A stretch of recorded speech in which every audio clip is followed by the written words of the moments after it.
प्यारे विद्यार्थियों, कैसे हो आप? आशा करता हूँ आप बहुत अच्छे होंगे। आइए हम आज का हमारा अध्याय प्रारंभ करते हैं। हमारे अध्याय का नाम है कर्म योग, अर्थात कर्म ही योग है। इदं सर्व विदितम एव अस्ति यत् श्रीमद्भगवद्गीता कर्म योगस्य सिद्धांतम प्रस्तौति। यह सर्वविदित है, सभी भली भांति जानते हैं कि श्रीमद्भगवद्गीता कर्म योग सिद्धांत पर प्रस्तुति देती है। जीवने कर्म योगस्य महत्वम आवश्यकता च सर्वे स्वीकुर्वन्ति, अर्थात जीवन में कर्म योग के महत्व की आवश्यकता, अर्थात कितनी महत्ता है, कितना महत्व है और कितनी आवश्यकता है, इसको सभी स्वीकार करते हैं। कर्म संपादनम मानवस्य स्वाभाविकः गुणः। कर्म संपादन अर्थात कर्म करना सभी मानवों का स्वाभाविक गुण है। प्राकृतिक गुणाः प्रतिक्षणम मानवम कर्म करणार्थम प्रेरयन्ति, अर्थात प्राकृतिक गुणों को प्रतिक्षणम अर्थात हर क्षण मनुष्य कर्म करने के लिए प्रेरित करते हैं। अर्थात प्रकृति का गुण है कि मनुष्य को निरंतर कर्म करने के लिए प्रेरित करती है। गीतायाम उक्तमपि, गीता में कहा भी है, स्व स्व कर्मण्य अभियुक्तः संसिद्धिम लभते नरः, अर्थात अपने अपने कर्म में लगा हुआ मनुष्य अपनी सिद्धि को प्राप्त कर लेता है। अर्थात कर्म के माध्यम से ही संसार में मनुष्य अपनी सिद्धियों को प्राप्त करता है। कर्म निरासक्त भावनया एव करणीयम यतो हि कर्मण्येव जनस्य अधिकार वर्तते न तत्फले, अर्थात यह पंक्ति कहती है कि कर्म निरासक्त भावनया एव करणीयम, अर्थात कर्म हमें निरासक्त भावना से करना चाहिए, अर्थात फल प्राप्ति की भावना से नहीं करना चाहिए। कर्मण्य एव जनस्य अधिकार वर्तते, कर्म करने में ही मनुष्य का अधिकार है, न तत्फले, उसके फल प्राप्ति में अधिकार नहीं है। फलम तो ईश्वराधीनम वर्तते, फल तो ईश्वर के अधीन है। कर्म करणम जीवनस्य अनिवार्य धर्मः, कर्म करना जीवन का अनिवार्य धर्म है। न केवलम मनुष्यः प्रकृतिः अपि स्वस्व कर्तव्यम आचरन् संसारस्य उपकारम एव करोति। न केवलम, केवल मनुष्य ही प्रकृति अपि स्वकर्तव्यम आचरन्, अर्थात सिर्फ मनुष्य ही अपने कर्तव्य का आचरण नहीं करते, अर्थात प्रकृति भी अपने और ये संसार भी अपने अपने कर्तव्यों का आचरण करते हैं। उदाहरणम स्वरूपेण, उदाहरण स्वरूप नदीनां प्रवाहशीलता तासाम स्वाभाविक धर्मो अस्ति, अर्थात नदी की प्रवाहशीलता, निरंतर बहते रहना उसका स्वभाव है, उसका धर्म है। दहनशीलता वहने स्वाभाविकी प्रवृत्ति अस्ति, अग्नि दहनशीलता अर्थात जलते रहना उसका धर्म है। गतिशीलता वायुः धर्मः एवं एव मानव जीवनस्य अपि धर्मः कर्म करणम एव, और इसी प्रकार गतिशीलता अर्थात वायु का निरंतर बहते रहना उसका स्वभाव है, उसका धर्म है।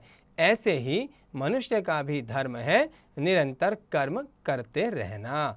कर्मं विहाय तु जीवनस्य जीवनत्वम एव न लभते, कहते हैं कि कर्म के बिना अर्थात अगर आप कर्म नहीं करेंगे तो जीवन जीवन नहीं होता। निज धर्म विरुद्ध कर्म करणेन न को अपि लाभ, अर्थात ये कहते हैं कि अपने धर्म में वे अपने धर्म के विरुद्ध कर्म करने पर भी कोई लाभ नहीं होता।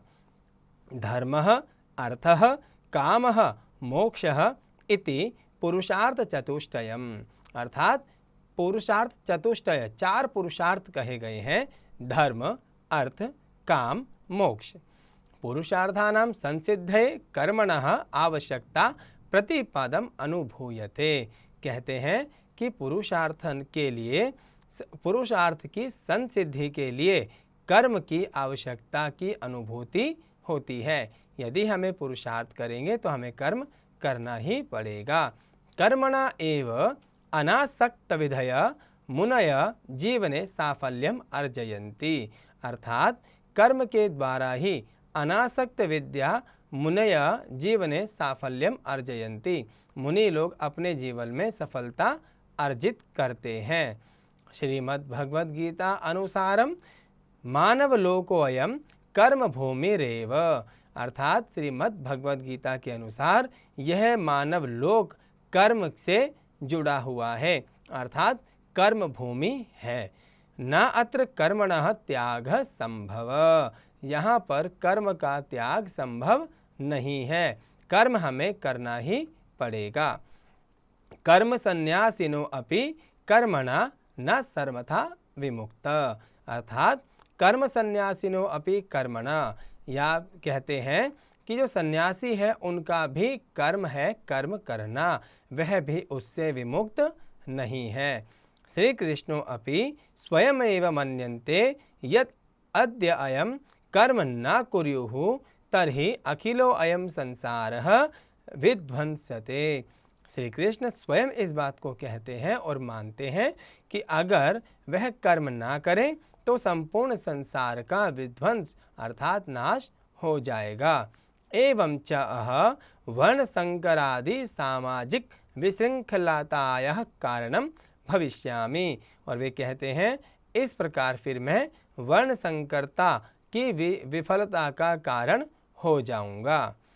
परमेश्वरो अपि तस्यैव सहाय भवति यह सदा कर्मरतः वर्तते, परमेश्वर भी सदा उनकी सहायता करते हैं जो सदैव कर्म में लगे रहते हैं।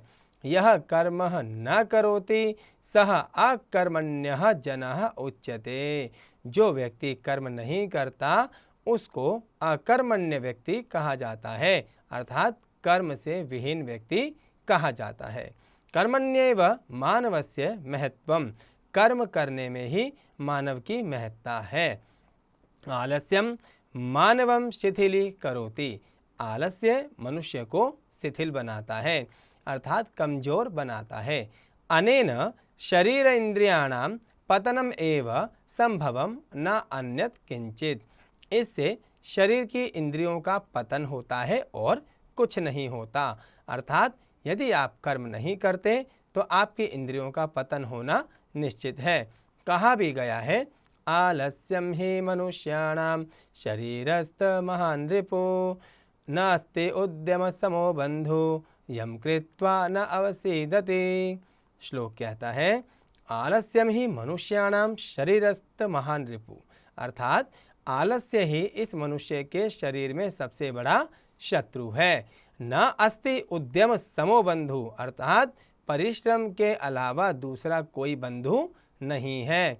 यम कृत्वा न अवसीदति, जो इसको नहीं करता वह दुख का भागी बनता है, अर्थात हमें अपने जीवन में सुख भोगना है तो परिश्रम करना होगा। अतः परिश्रमेण बुद्धिबलेन सतताभ्यासेन च कठिनतम अपि कर्मं कर्तुम संभाव्यते। इसलिए कहा कि परिश्रमेण, परिश्रम के द्वारा, बुद्धिबलेन, बुद्धि बल के द्वारा, सतत अभ्यासेन च, और निरंतर अभ्यास से, कठिनतम कर्म, कठिनतम अर्थात कठोर से कठोर कर्म भी हम करने में सफल हो जाते हैं। साफल्यम तो कर्म आश्रितम एव, सफलता तो कर्म पर ही आधारित है, अर्थात यदि आप सफलता प्राप्त करना चाहते हैं तो कर्म निश्चित करना पड़ेगा। यदि मनुष्य कर्मान पूर्णम मूल्यम महत्वम च दधाति तर्हि सह फलम अपि पूर्णम लप्स्यते। कहा जाता है यदि मनुष्य कर्मान पूर्णम मूल्यम महत्वम च दधाति, यदि मनुष्य कर्म करता है और पूर्ण रूप से कर्म करता है, जहाँ वह अपने मूल्यों को देता है वहाँ पर पूर्ण रूप से फल प्राप्त करता है। कर्तव्य भावनायाः कृतम कर्म अवश्यमेव फलम दर्शयति, अर्थात कर्तव्य की भावना से किया गया कर्म अवश्य ही फल देता है।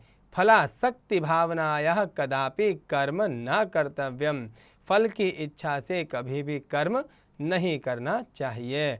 उद्यमेन हि मानवः अस्मिन् लोके साफल्यम अधिगच्छति, परिश्रम के द्वारा ही इस संसार में लोग सफलता को प्राप्त करते हैं।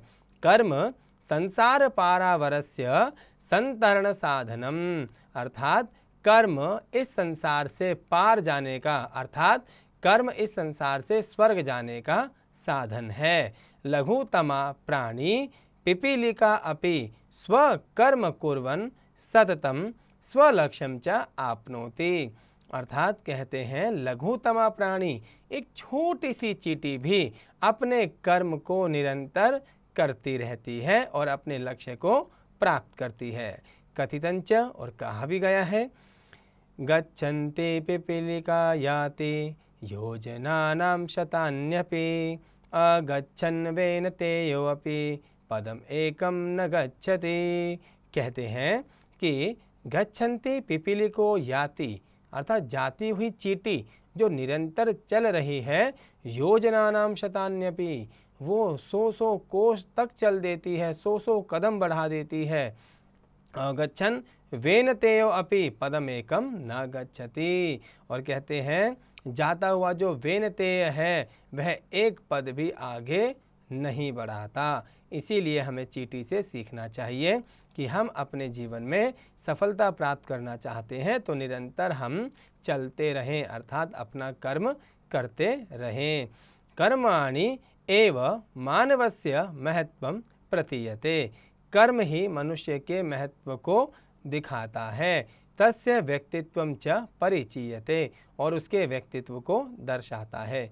अर्थात यदि आप कर्म करेंगे तो ही आपके जीवन की महत्ता और आपके जीवन के व्यक्तित्व को दिखाया जाएगा। इसीलिए हमें अपने जीवन में कर्म करने चाहिए। प्यारे विद्यार्थियों, मैं आशा करता हूँ आपको यह पाठ समझ आया होगा।